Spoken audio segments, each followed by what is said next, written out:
Hey everybody, it's Pixel. Today we have Mediterranean salmon patties, which is going to take 2 cans of salmon cleaned without bones or skin, a half a cup of breadcrumbs, panko or just Italian, a third of a cup of feta cheese, a fourth of a cup of red onions, 2 eggs, the juice of 1 lemon, and the zest of roughly about a teaspoon of the lemon.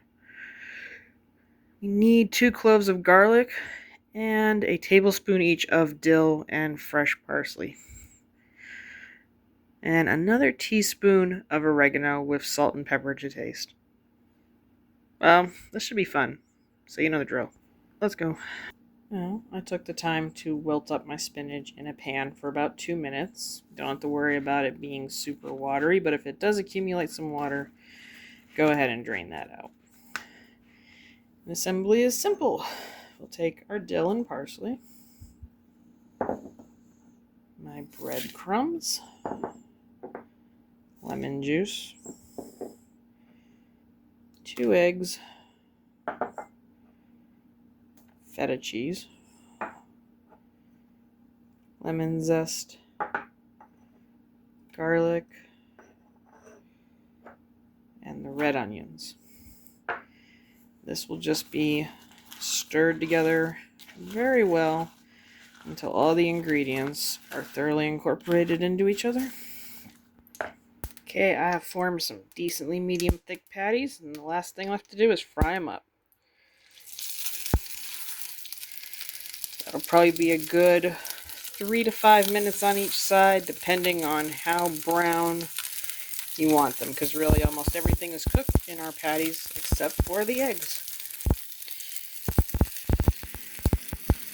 Okay, those salmon cakes came out lovely. Look how golden brown they are.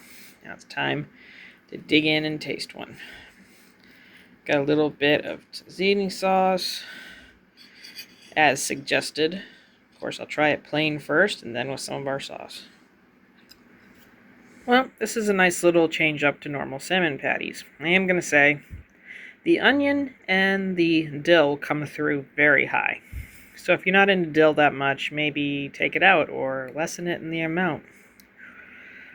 Also, the red onion to me is a little strong. Maybe that's some people's thing. Maybe it's just a taste thing for me. Who knows?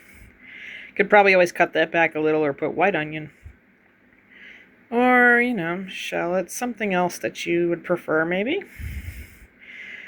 Overall, other than that, the taste is awesome. I think the sauce kind of helps with it because I don't know if it's how they were made or how salmon patties just end up being, but they always end up a little tiny bit dry, even if they don't want them to be dry. If anybody has any clue why that happens too much, please let me know. I'm looking at you, VG. Anyway, if you have any comments about the salmon patties or what you think I did wrong or right, you know what to do. Leave me a like, leave me a comment, and I will see you in the next video.